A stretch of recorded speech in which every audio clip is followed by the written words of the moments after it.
நம்ம சேனலை சப்ஸ்கிரைப் பண்ணாதவங்க மறக்காம பண்ணிருங்க. இந்த வீடியோல நம்ம difference between the test scenario, test case and the test ஸ்கிரிப்ட்னா என்னன்றத பார்க்க போறோம். So what is test scenario?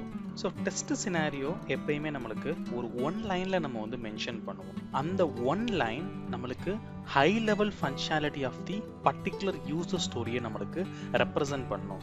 இப்போ ஃபார் எக்ஸாம்பிள் ஒரு லாகின் ஃபங்க்ஷனாலிட்டியை நம்ம செக் பண்ணுறதா அந்த யூசர் ஸ்டோரியில் பண்ண போகிறோம் அப்படின்னா, அந்த லாகின் ஃபங்க்ஷனாலிட்டி செக் பண்ணுறதுக்கு நம்ம வேரியஸ் காம்பினேஷன்ஸ் வந்து நம்ம யோசிப்போம். லைக் வந்து வேலிட் யூசர் நேம் வச்சு நம்ம லாகின் பண்ணுறது, இன்வேலிட் யூசர் நேம் வச்சு லாகின் பண்ணுறது, தென் அதோட யூஐ வேலிடேஷன் இல்லை டெக்ஸ்ட் பாக்ஸ் வேலிடேஷன், இந்த மாதிரி நம்பர் ஆஃப் வேலிடேஷன்ஸ் நம்ம வந்து பண்ண போகிறோம்.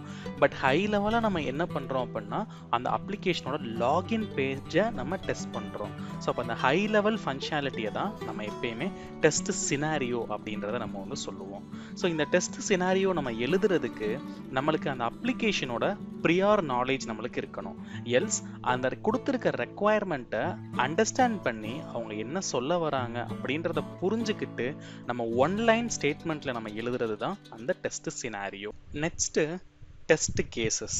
ஸோ இந்த டெஸ்ட் கேசஸ் பேசிக்காக நம்ம டெஸ்ட் சினாரியோஸ்ல இருந்து நம்ம டெரைவ் பண்ணுவோம்.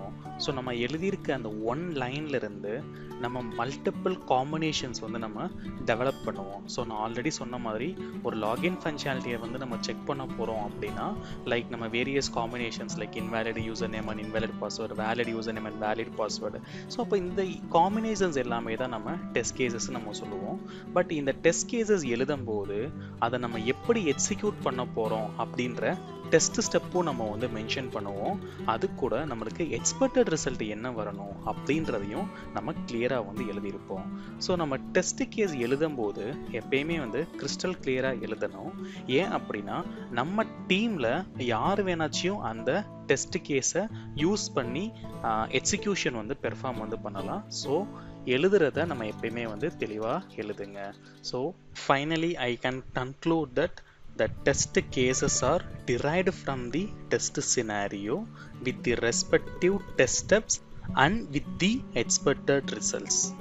நெக்ஸ்ட்டு டெஸ்ட் ஸ்கிரிப்ட்னா நம்ம மேனுவலாக ஏதாவது எழுதணும் அப்படின்னா அதை நம்ம டெஸ்ட் கேசஸ்ன்னு எழுதுவோம். அதே வந்து நம்ம கோடிங்கில் நம்ம எழுதுறத வந்துட்டு டெஸ்ட் ஸ்கிரிப்ட்னு சொல்லுவோம். ஸோ அப்போ நம்ம ஆட்டோமேஷனில் நம்ம என்னென்னலாம் நம்ம வந்து ஆட்டோமேட் பண்ணியிருக்கோமோ, அதாவது எந்தெந்த டெஸ்ட் கேசஸ்லாம் நம்ம ஆட்டோமேட் பண்ணியிருக்கோமோ அதையெல்லாம் technically called as an test scripts.